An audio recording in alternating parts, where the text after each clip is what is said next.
Hello, FPL managers. Welcome to a new episode of the FPL Optimized podcast. This is episode number 94, and it's a special one. The season is over. We have a winner. And guess what? The winner is our guest today. Welcome, Jonas Sand Låbakk. Yeah, well done. Sorry, I couldn't help myself. Thank you very much. Yeah, I had to applaud. It's an honor. And I'm impressed. The winner. Great. I am Bas, the casual manager, and my co-host is Sertalp, the data scientist. This is the podcast in which we combine analytics with the good old eye test. Data or grass, or data and grass? That's the question. And it's a question that Jonas can help us to answer today. So I will start. In our first part, we will talk about your FPL history and your first season of analytical play. And my first question is, can you tell us something about your FPL history? How engaged have you been through the years, and how did you approach the game, and what was your best rank ever before? Yeah, so I started playing FPL when I was 9 years old. Until this season, I've mostly been what most would describe as a grass manager. Oh, yes. But some of them seem to win head-to-head leagues anyways. But back then I was just picking whoever I thought was best, but I've always had a small aspect of planning in mind when I've played throughout the years. And my best rank was 120k. Okay. And just maybe if you don't mind, how old are you now? Because you said you started when you were 9. I'm 20, so I've actually played for over half my life. Wow. Okay. Wow. A really young winner. Excellent. Okay. Yeah. So looking at your last 5 seasons, as you said, your best rank was 120k.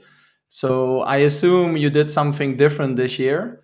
Can you reflect a bit on that? Like, how did you start the season? Did you have a certain strategy or a certain objective in mind?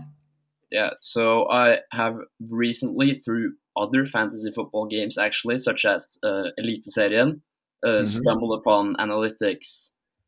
At the very start of the season, for my team selection, I just ran some solves and I had quite a few template analytics picks. Okay. And that addition of, for example, the likes of Salah, while many others went Rashford, and then a more expensive striker than my 4.5 striker that didn't play.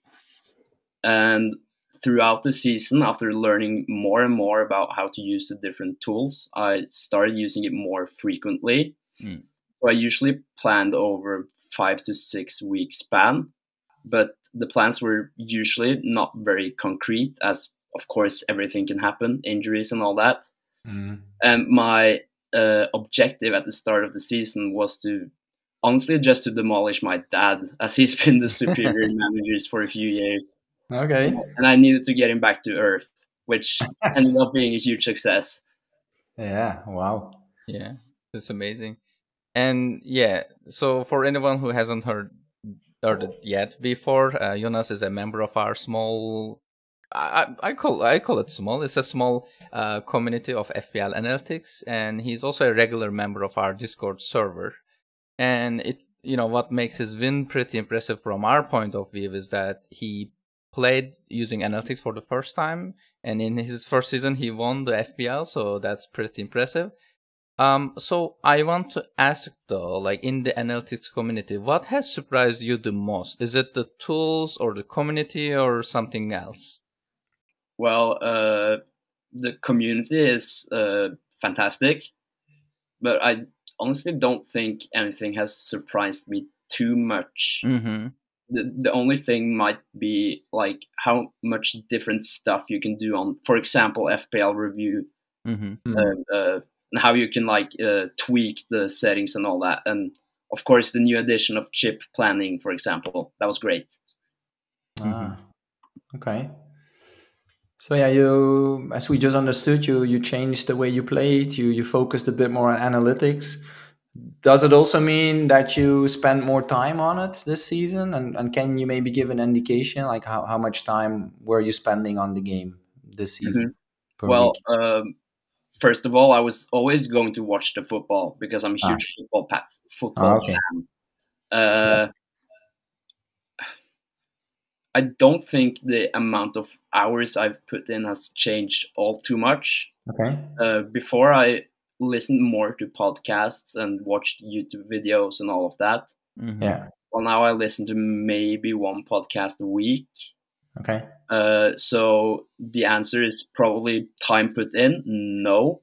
But what I put my time in on, that has changed. Right. So maybe a little more this season and definitely more in the run-in. Okay. Got it. And besides winning the whole thing, obviously that's your most memorable moment, I'm sure. But besides that, what's the most memorable moment from this season? Can you mention maybe one positive and one negative moment? Well, climbing to first in game week 34, that has to be one of the best moments. Yeah. But I also have to point out it's still in game week 34, but when Ødegaard assisted Ben White against Chelsea, that extended my lead even more. That was a wonderful moment, even though I was homesick and felt absolutely terrible. Wow. Yeah, I remember talking with you that game week, and then you were in a pretty bad shape. So yep. Then as for the negative moments, there are maybe not too many as an FPL winner, but I think it was game week 13 or something, where I took a supposedly injured Watkins out for Darwin Núñez. I think many did that. And Watkins was indeed not injured, ended up playing and got a goal and an assist, I think. Also, a bit later in the season, I took Pau Torres in for a hit. It was an early transfer. And if I remember correctly, I think he ended up getting injured either in the first game or before the game had even started. Right. So not a good track record with Aston Villa. Yeah. Sounds like it. Yeah. Well, I guess everyone has their bad moments. But as you said, as a winner, you probably didn't have too many. And I was looking at your season. We'll come back to that later. But I also couldn't see too many drops. So it looked like you had a really stable season with not too many negative moments. But well, at least you mentioned a few here. So yeah, so I was looking at your history, as I said, and you were never in the top 100K before. Sounds familiar. Same for me. So and now, yeah, you switched to the analytical gameplay, and right away you won it. So I was checking with some friends yesterday. I was saying, hey, we get the winner on our podcast. What shall we ask him? And a lot of people came back with this question because a lot of my friends, and I think a lot of FPL managers, we're all taking it quite seriously, and we're playing our mini leagues, but we never had a top achievement. So I think the fact that you won it gives us a bit of hope. And just wanted to ask you, how do you see that? Do you think anyone can do what you do, and by focusing more on analytics can also win it? Well, I guess we can, but what would you say? Yeah, well, first of all, I don't think you need to focus on analytics in order to win FPL, as I don't think there have been too many. But sure, anyone can win, but you still need to spend time on it. Yeah. You need to plan properly and try not to do things that is stupid, like both in hindsight and before. Yeah, that's a good point. But that's always also the difficult one, right? Like in hindsight, you can say, well, that was stupid, but before you often don't know it. But well, maybe we just need to follow you and see what you do. Try to copy. We will see. Yeah.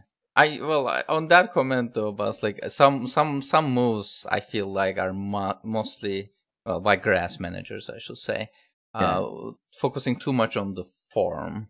Like if a player gets a haul, people start transferring that player in, regardless of the upcoming fixtures. I think that's a big and common mistake. It's giving an edge to analytics players, I think. So sometimes we are happy to see that a player gets lots of points when he's lowly owned, and then people start playing, buying the player. But yeah, I think that might not be the most stupid thing you can do in FPL, but certainly it's up there. Yeah, that's true. And as you said, the planning is, I think, so important. Yeah. Also, I would just like to point out that I was like that before. I was always form over fixtures guy. That has changed quite a bit. Yeah? Yeah. Okay. All right. That's a good point. That's something we should remember then. Okay. So yeah, so you focused more on analytics, and how in terms of consuming other content. So are you looking a lot at content produced by others? You said that you listen maybe like to one podcast per week, but do you have any specific sources of content or information that you relied on most during the season? There is a Norwegian podcast that has been my favorite podcast for years. Okay. And I've actually been lucky enough to be on there twice. So that's been an honor for me. Cool. Apart from that, I listen to Optimized, not weekly, but probably every other episode. Okay. And for source of info and content, I mostly use Twitter. Okay. And as I said, I have added analytics as another source of information. Yeah. But I try not to look at too much content either, as I think you could easily get affected by it. Yeah, I agree. Yeah. On this note, I want to ask you though. So you have a group chat with like two of the Jacks that were a guest in our podcast, and also Ross. So 4 of you have a group chat. Sometimes we call it the Illuminati chat because if you're not familiar, all of these guys finished in very high ranks, right? Who's the lowest ranked member in that group chat? I think it was Vamps, and he finished like I can't remember. I think it was about 1,000, 2,000 overall or something. Oh, wow. And Ross and Jack both were in the top 40. Yes. Oh wow. So yeah, 3 people in top 40, which is like crazy. So like when we are asking about what kind of like content you're like consuming in that group chat, is it mostly like banter and just giggles, or do you also talk about FPL and decision making, and then maybe like share news with each other? It's a bit of everything. Everything. Okay. Yeah. I can't say too much about the tips we talk about though. Okay. It has to be exclusive. All right. Okay. Yeah, you're certainly doing something interesting over there. So, it's also very nice to have 3 other skilled managers to talk to, and like, for example, in the larger community, there's so many people, and there are some people that maybe only are after getting feedback on their own team and all of that, while here we all talk about each other's teams, and of course everyone chooses themselves what they do, but it's nice to have a smaller chat where we can talk and discuss. Yeah, I certainly agree. And the one interesting thing about your group chat is you found like each other because based on how you play, not because of you were successful in the earlier seasons, then you decided to come together. But this season you are absolutely killing it, not only in FPL, but I also heard in other fantasy games too, which is even more impressive. Oh, wow. Well, maybe not this season. Last season, okay. I think so. This season has gone a bit meh. Okay. Right. Wasn't Jack Bones was doing well in the Scottish fantasy? Maybe I think he finished second overall. Overall, okay, pretty good. Yeah. It sounds you guys found the recipe. Yeah, it sounds like it, right? You broke the code. Yeah. We will see next season. Yeah, that's true. That's true. Unless you guys, play bad on purpose, so that people don't discover you have the code. So I'm sure you have seen and used some of the tools on FPL Optimized, and we are trying to use the available data and also using projections from FPL Review to provide some insights to people about their seasons. And I have picked a few different things that I found interesting. The first one is your team of the year. And so for people who are just listening, we have two teams on our screen. On the left side, we have points. So this is the team of the year of Jonas's season, like players who brought him the most points. And on the right side, we have players who gave the gain against the field. So these are the players, you can call it like differentials in a way. So how many points you were able to keep. So there are interesting stuff, but not very unusual. For example, in terms of points, the player who brought the most points is Haaland with 353 points, and Jonas captained him 15 times. But in the gain team, you don't see Haaland because, well, his ownership was always high through the season. But in the gain, the player with the highest point is actually Salah with 68.2 points. So we can infer that Jonas actually backed him more than an average manager in the prime sample. These are the historically most successful managers. And Captain Salah 13 times, which is pretty impressive. And also here I also see the Gabriel in terms of points with 97 points. He brought in for Jonas, but you don't see Gabriel, at least in the lineup, among the top defenders who brought in points.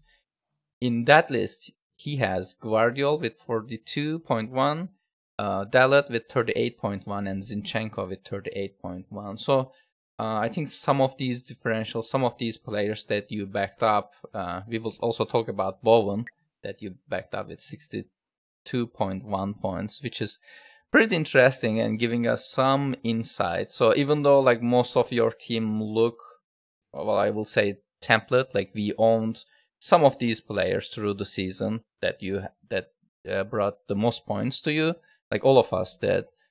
Probably, but there are certain players I feel like you backed more than what an average manager did, and that's pretty interesting. Any comments on this before I proceed, Jonas or Bas? Well, the case with, for example, Gabriel is that I was on double Arsenal defenders, both Gabriel and Zinchenko, very early. I think from like in week 13 or something. Okay. Something like that. And then later on in the season, in game week 32, I sold Gabriel when everyone else had him, and only owned him for, I think it was the last 2-3 game weeks or something. So I would assume that's why he's not on the gain team, because I was early on him, but I didn't own him when everyone else did. Okay.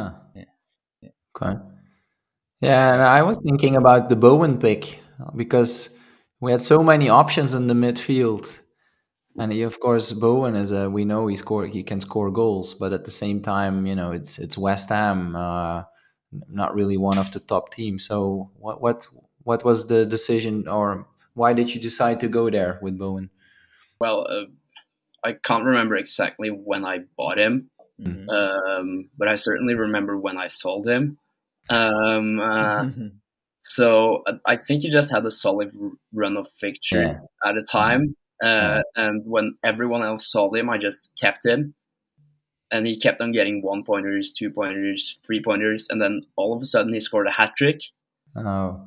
Then I was lucky to have kept him. And as we might touch into later with the chip strategy, I always had a plan about dead ending into 29. And he, of course, had a game in 29. So I just saw no reason to sell him at that time. So I remember. Sorry, Sertalp, but while you were saying that West Ham had that run of good fixtures, I remember that because I had the same idea as you. I just made another pick. I picked Antonio. So that's probably the difference between you and me. You took the right one. Antonio didn't do anything. No. But also, actually, the other one I would like to ask about, and I really like Mbuemo from this list because I really love him as a player. But yeah, he was injured for a while, and towards the end of the season, it's when he did quite well. Is that when you owned him towards the end? No, No, at the I start. I owned him. I had him on my game week 1 team. Ah, yes, I Very many remember. very Okay, many people had him in his game week 1 team. I think because he Mhm. obviously know Tony and he was on yeah, pens and all of that. correct. And when I wild carded in 8, many people took him out, but I kept him, Mhm. Okay, and he kept on getting returns and all of that. yeah. And you got lots of points from that move, actually. I'm just Ah, checking your season history a little bit. So you owned Bowen twice, actually. You bought him in wildcard 8, Mhm. and in that, like, in 5 game weeks period, he got like 3 non-blank game weeks. So 8 points in game week 9, 7 points in game week 11, and another 8 points in game week 12. But Mubemo is especially brought you points early on and also right after wildcard 8 too. By keeping him, you ah, actually won lots of points there. That's pretty ah, that's impressive. great. Yeah. Maybe So, that was one of the times I actually decided to go with form over the fixtures. mm, I okay. can't remember, but Okay. probably. Yeah. Or just keeping confidence in some players. Yeah. hmm And we have a table from, again, FPL optimized highlights page. And in this one, it is a little bit more visible which players you actually backed through the season and which players you actually took a bet against. So again, just like the previous visual, we can see Salah and Bowen as the top 2 picks. And then the third one is actually Solanke with a negative 36 points, meaning that you bet against him. So was it on purpose, or was it because of the, how your team was set up so that you weren't able to get him? I think I owned Solanke for about 3 to 4 weeks in total. Mm-hmm. One of them was in game week 28 when they, of course, had a double game week. Yes. Before that, many people went to Solanke and he started scoring almost every game. I honestly just think I was stubborn with Darwin and kept him instead. I see. Okay. And other players you bet against are Rashford, Trippier, Madison, Alvarez, Saliba, and Foden. So these are the players actually you own some of these players, by the way. It doesn't mean that you didn't own them. Some of them you didn't. You didn't own Rashford and Trippier, if I see correctly. It's also possible that you maybe owned another player from the same team, same position. But for any of these picks, were they intentional? Because some of these bets that you took against them actually worked pretty well. But were they like planned? Was it because of how your team was at the time? Do you remember? Well, based off just seeing the top 2 after Solanke, Rashford and Trippier, I would assume both of them are from early on. Mm-hmm. Because I think at least Rashford I know was a very popular pick in game week 1. Yeah. Trippier I can't remember, but I opted against Rashford purely because I wanted Salah in my team. Ah. Okay. And of course, some bias. You need to have some bias. I'm a Liverpool supporter, and I can't own 2 Manchester United midfielders. Oh. Okay. That makes Really? sense. Okay. That's good. That's Yeah, that brings back memories. My game week 1 team, I had Rashford and Bruno. What was I thinking? But I think Sertalp actually did the same. It was a bit of a popular move at that time. No? Yeah, at that time, yeah. Yeah. Maybe I should have used my own bias to like as a Liverpool Yeah, fan. you're a Liverpool fan too. Maybe I got punished because of it. Yeah. And then the last visual I want to talk about is the difference to the tier average. So we are again using the prime tier here. So we have, it's a line chart, and then the yellow dashed line is showing the expected based on the projections we have from FPL review, and the blue solid line is showing how much points you actually had as a difference to the tier average. And your expected is around 40-ish, and the realized is almost around like 300. So there is such a massive gap. But have you checked this graph before? Like, what did you feel about it? I've looked at it, and I don't know what I should say about it. A predicted of +40 is still decent, I guess. And then, as you can see, I've had a lot of positive variance this season. Mm-hmm. Yeah. And one thing that's very obvious to me in this chart is your free hit. So obviously your free hit 34 was such a big and differential move that also paid pretty well. So, and well, again, I remember talking with you just before and after that. So did you feel like, after the free hit especially, did you feel like, I'm going to win this thing? Well, after the free hit, I started getting some thoughts. Yeah, of course, when you're first overall. Yeah. Before that, I'm not sure if I even, well, maybe game week 33 when I climbed to 3rd overall. Mm-hmm. But apart from that, I never really thought I was going to win, so I just tried to enjoy the moment. Okay. Cool. Yeah. And maybe Sertalp, about this chart, like you're the data scientist here. Like what do you make out of it? Like how should we how should we interpret this big gap? Is it luck? Is it variance? Is it? So it is no secret that you need lots of luck to win FPL. I mean, so obviously that's the case, and some people are misinterpreting seeing these graphs, saying that okay, well, obviously you need to get lucky, so that the analytical play has nothing to do with it, but that's not entirely correct. So one thing that we are actually very proud with the Jonas's gameplay is the yellow line here. Even though like the blue line is what matters at the end, yellow line shows that he was playing better compared to the prime sample, which is again historically 1,000 most successful managers in terms of projected points. And when you do this, you need less luck to win FPL. And because Jonas is not the most luckiest person in this like lists, you can easily find other people. I think Review also tweeted about it. There are people who were really, really lucky in terms of like what outcome they get based on what the selections were. So you need less luck to win FPL, and I feel like we are also like very happy to show that even from this small community where people are playing like analytically, we have a winner. And also the second person in the list, Thompson, he was either a like massive data winner. So analytically, when we were measuring players, he was one of the top players in the recent years. He was playing analytically for a few years. And so he was also very close to winning it. Well, obviously there was a point difference, but he got also very close, finishing number 2. So look, not only we have a winner, we also have number 2, and we have several people in top 100, showing that it's not only luck. Obviously, there's some correlation between these players because when you are playing analytically, there is obviously some of the players that you tend to pick. As compared to casual or grass managers, I will say. So yeah, but again, obviously there's lots of luck involved here, but we are mostly proud of the analytical gameplay and how it's paid off. Okay, I'm listening to you, and it's interesting how you see that. Say we have a winner, like we have a winner. We have yeah.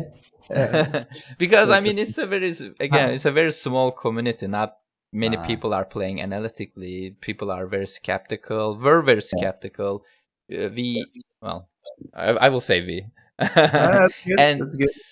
we I'm happy. have seen Happy lots for of you. tweets on this. People were saying that, well, analytical gameplay is fine, but you will never win FPL playing like this. And then last season I was a guest in a podcast, and they asked me about what I think about the analytics play, and then they asked me if we will have a winner eventually, and I said in a few years we will. In 2, 3, maybe 4 years we will have a winner. And then Jonas won it, so I'm just happy I can maybe even retire now. now that I've seen this. Yeah, Jonas can also retire. Yeah, but we'll ask about that later. Yeah. Yes. Let's just come back to the chip strategy because we briefly mentioned it. I was also looking at your chip strategy, and I think you kind of followed a popular strategy. You had wildcard 1 in game week 8, then triple captain in 25. You wildcarded in game week 30, which was after the blank game week. And then you saved your free hit for double game week 34. So probably that was a big one, I would say, right? Because some or quite many people used a free hit in 29 in the blank. But I think we can conclude that, yeah, most people who used it in the double game week 34, they really benefited from that. And then you saved your bench boost in for game week 37 again, like many of us did. It was maybe a bit of a risk to keep it that late, but you did it, and it paid off. So can you say anything about that? What were some main triggers for you to decide on your chip strategy? Wild card in game week 8 was actually planned for game week 9 or game week 10. I can't remember Okay. which game week. But I had 2 red arrows in a row, and I saw that my team was in really bad shape. So I had to do something. Yeah. Triggering that wild card was very successful. Yeah. I also think I actually triggered the wild card maybe even under a day before the deadline of game Oh. 8.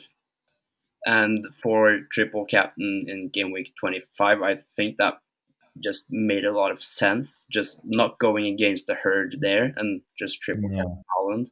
Yeah. And for a long time, I had a plan to dead end into game week 29 and wildcard in game week 30 or 31. Yeah.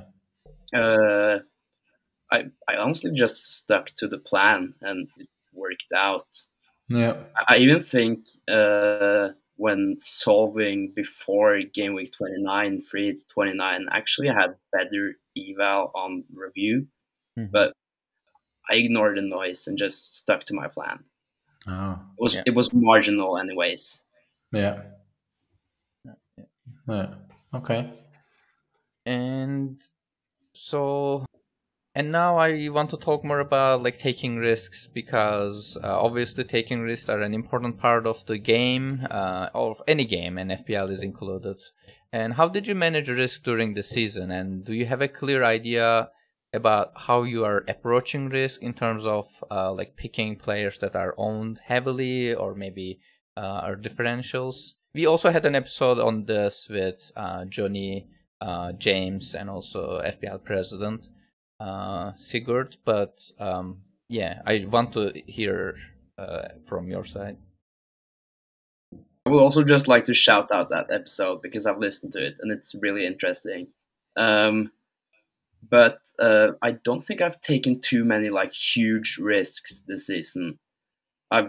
For a long period I've tried to just pick the highest EV players, but a few times throughout the season, obviously I've gone for other picks that still have good EV, but maybe weren't as popular. As we saw on the chart earlier, Dalot, for example, he was a little wildcard 8 hero for me. And I don't think he was that popular. I also, for a long time, had double Arsenal defenders way before other people had. And another risk is quite early on. In game week 3, I think it was, I tripled up on Chelsea defense with Sanchez, Colwill, and Chilwell. Oh. Apart from that, as we saw earlier, going without Solanke, no Richarlison that when he smashed it around Christmas, and after game week 24, I had either 0 or 1 Arsenal defender who kept on getting clean sheet after clean sheet.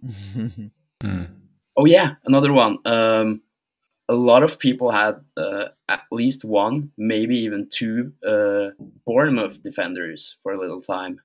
Especially game week around game week 28. Yeah, I had none.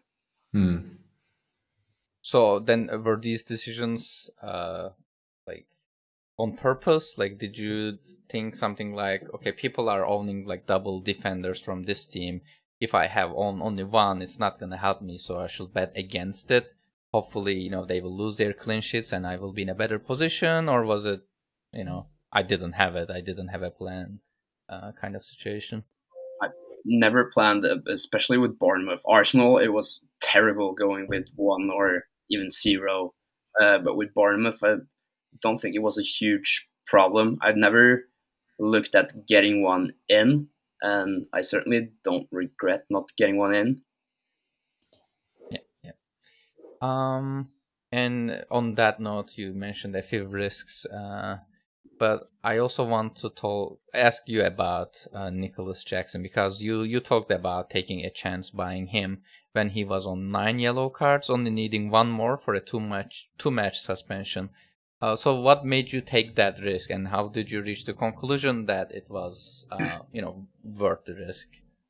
Well, with Jackson, I always knew that I was going to be wildcard 35 optimal. But in game week 35, I had totally different plans. I was going to get Foden. And back then, I had triple Chelsea, 2 defenders, Petrovic and Gusto, and Palmer in midfield, of course. Yeah. I had 2 free transfers and was not quite sure what to do. So I figured out that getting Jackson in might be a risk that's worth taking. So I sold Gusto for, I think it was Dalot, and then I sold, I can't even remember what attacker it was, for Jackson. Anyways, I saw that he did not have a nice fixture against Everton in game week 33, and in 34 I was obviously using my free hit. And I also thought that if he got in suspension, for example, if he got a yellow against Everton or Arsenal, he still had good fixtures from 35 and onwards.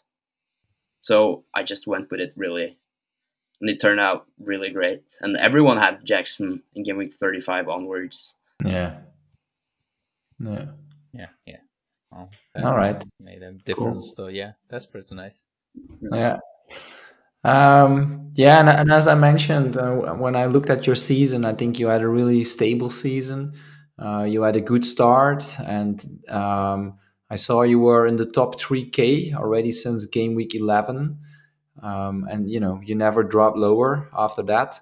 And also you broke into the top 100 already in game week 23. So for a very long time, I would say during the game you were in the top 100, which is impressive.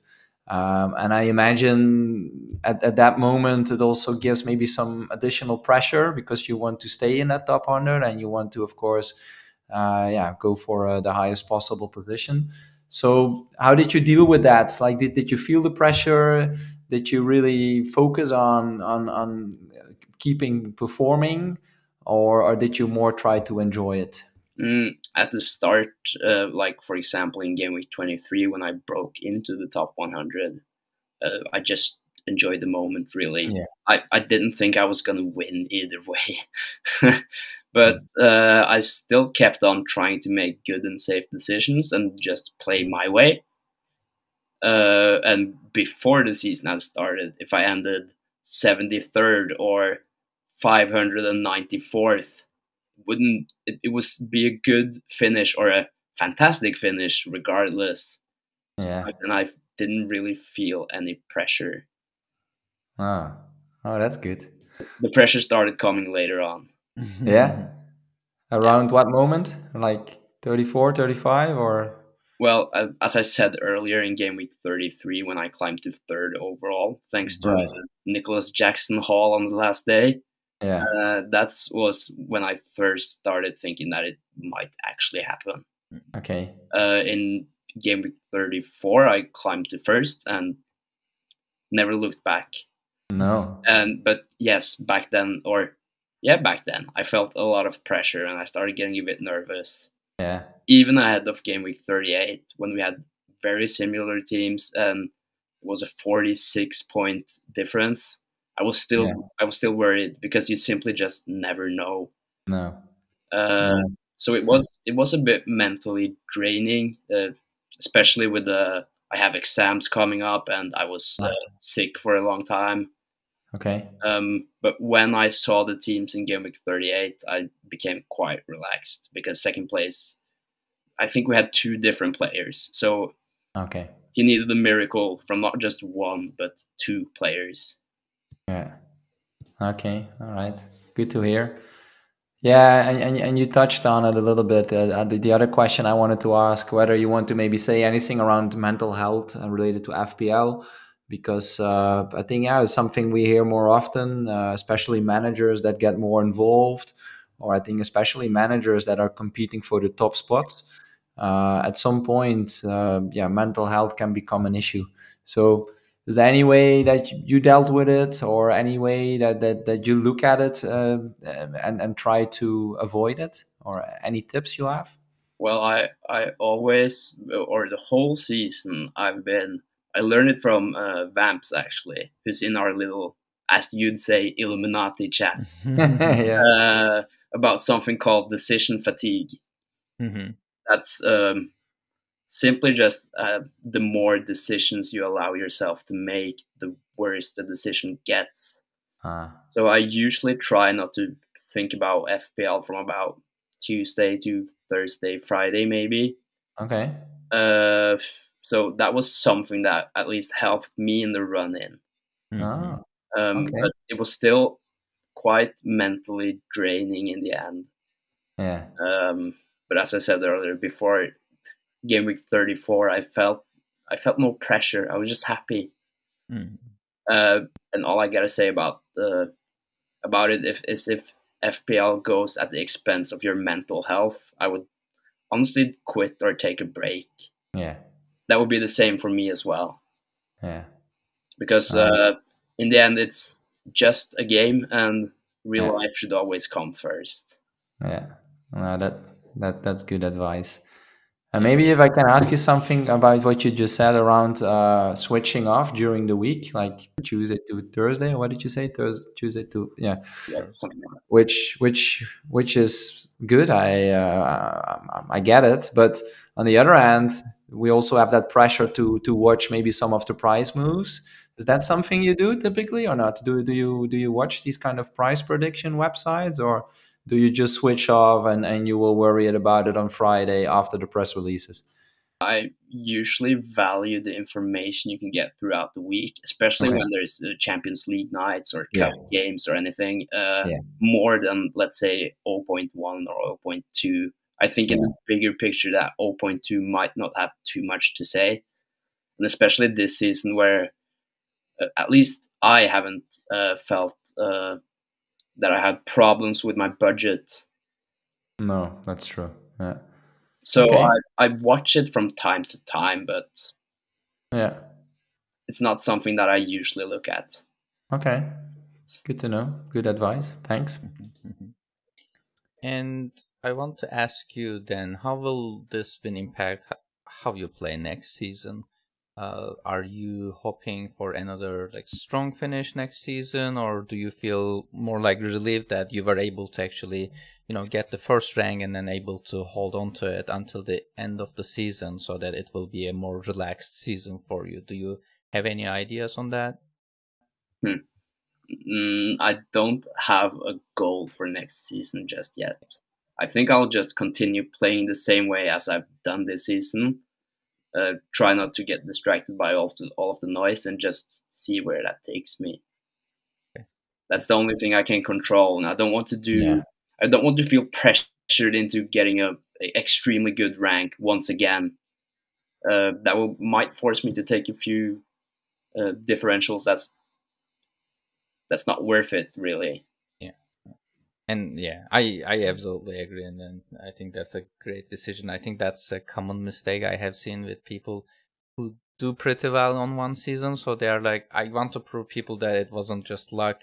I want to prove people that I was good. Well, you won FPL, so we know you played pretty well. So you don't need to Yeah. actually prove anything to anyone else. So I'm just happy to hear that you don't have any ambitious plans for next season.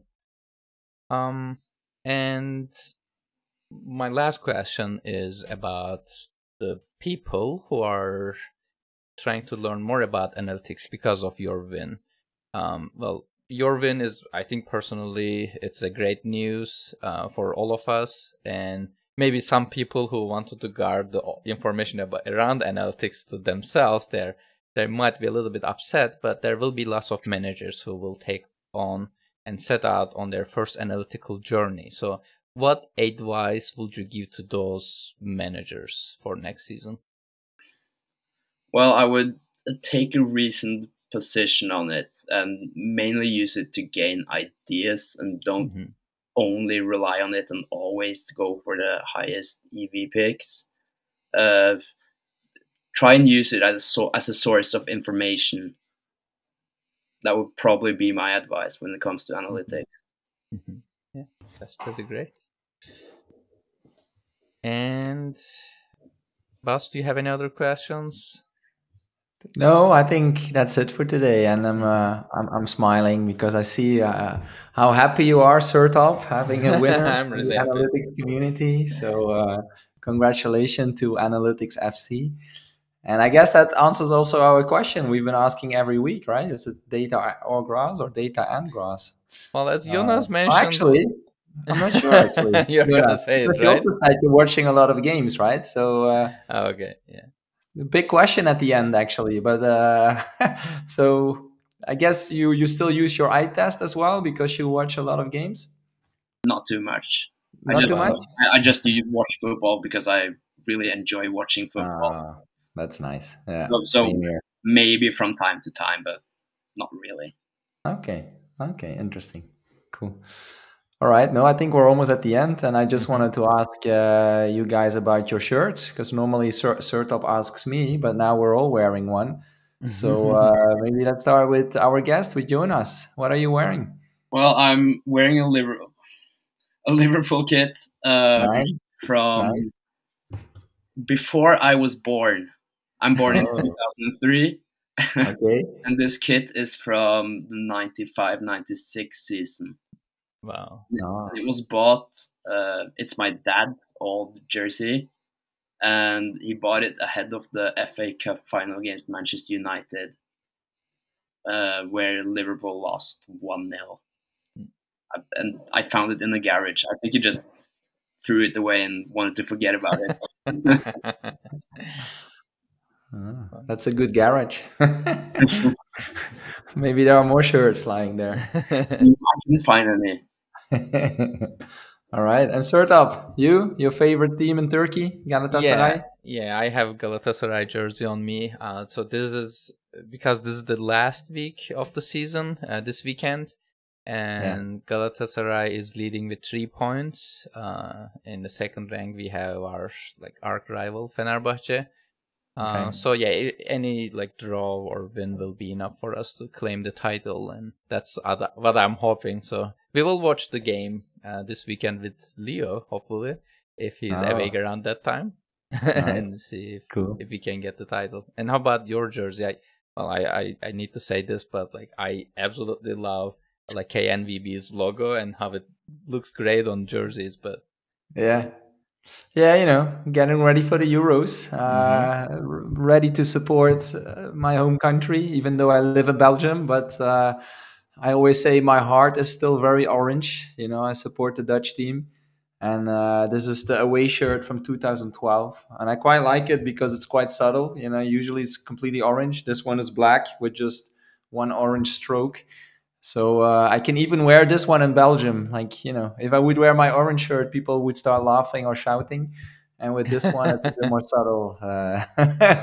So yeah, it's one of the shirts I really like. So is there kind of a rivalry there? Yeah. There's a big rivalry. Yeah. And the last 10 years or so, Belgium had the better team, and I think they still have the better team, of course, with KDB and a lot of good attackers. But yeah, you never know.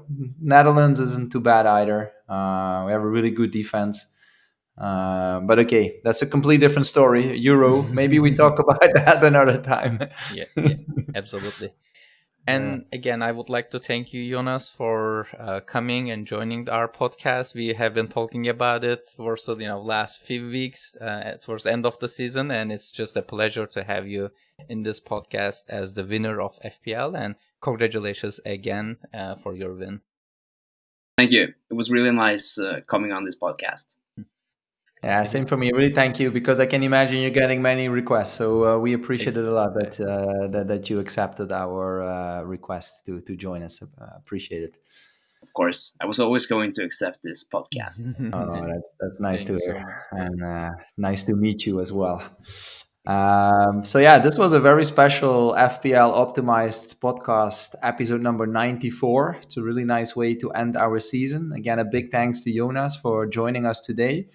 And as we said already a few times, it really was an honor. Yeah, we'll probably be back with a few more review episodes, season review, I mean, because we should still also review our own seasons, Sertalp. I think there was this head-to-head competition we might have to talk about. And I think I also sense lately that Sertalp wants to do something around the Euros. So I think we might be back with that as well. I don't know, Sertalp, anything you want to say about that? Yeah, Euro fantasy seemed too much going on. Like you need to make daily decisions almost. Oh. So I'm not sure I'm gonna play. I will certainly have an eye on it, though. I will try to find information if we can. Maybe a more casual chat. We'll see. Yeah. But yeah, the advice is to subscribe to our podcast, so then you will get notified when the next episode is out. And if you enjoy our content, you can also make us happy by leaving a positive review, or if you're on YouTube, leave a like and subscribe to our channel. You can also follow us on X. For Sertalp, it's at Sertalp Bilal. For me, it's at BelfiBB. And you can also follow Jonas, and his account is at ASC_FPL. And for the podcast, we have a separate account, which is at FPL Optimized. And on top, you can find us on YouTube. And until next time, stay curious and stay analytical. Goodbye. Goodbye.